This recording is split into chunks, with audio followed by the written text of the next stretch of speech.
মানুষের জীবনে সাফল্যের পথে সবচেয়ে বড় বাধা কি জানেন? কামবাসনা বা নারীর প্রতি আকর্ষণ।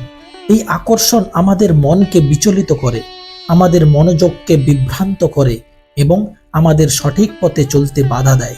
চাণক্য, যিনি ছিলেন একজন মহামানব এবং প্রাচীন ভারতের একজন মহান পণ্ডিত, এই বিষয়ে গভীরভাবে চিন্তা করেছেন এবং আমাদের জন্য কিছু অমূল্য উপদেশ রেখে গেছেন।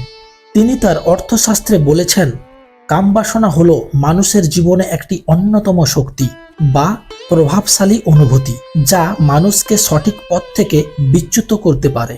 চলুন আজকে আমরা চাণক্যের সেই মূল্যবান কথাগুলো জানি এবং শিখি কিভাবে আমরা আমাদের মনকে সংযত রাখতে পারি। প্রথমত, তিনি বলেছিলেন যে আমাদের মনে দৃঢ় সংকল্প রাখতে হবে।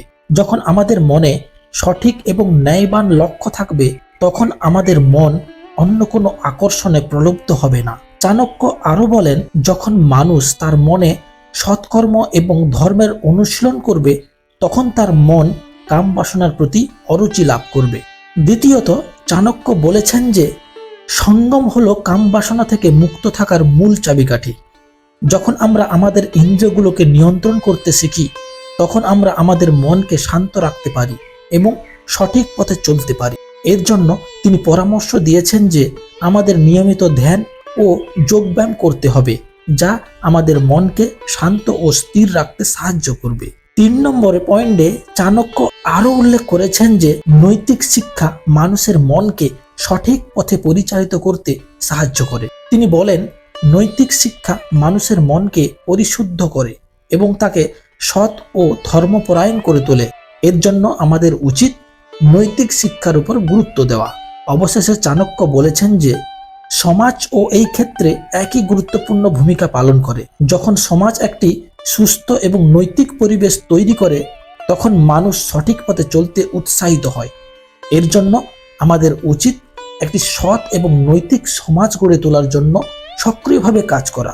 চাণক্যের উপদেশ আমাদের জীবনে কামবাসনা এবং নারীর প্রতি আকর্ষণ থেকে মুক্ত থাকার জন্য অত্যন্ত মূল্যবান।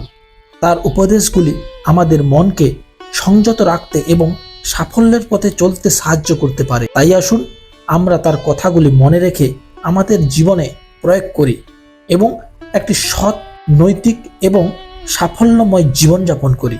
বন্ধুরা, যদি ভিডিওটি ভালো লেগে থাকে তাহলে লাইক করবেন, শেয়ার করবেন এবং অবশ্যই কমেন্ট করে জানাবেন, আর চ্যানেলটিকে সাবস্ক্রাইব করে পাশে থাকবেন। ধন্যবাদ।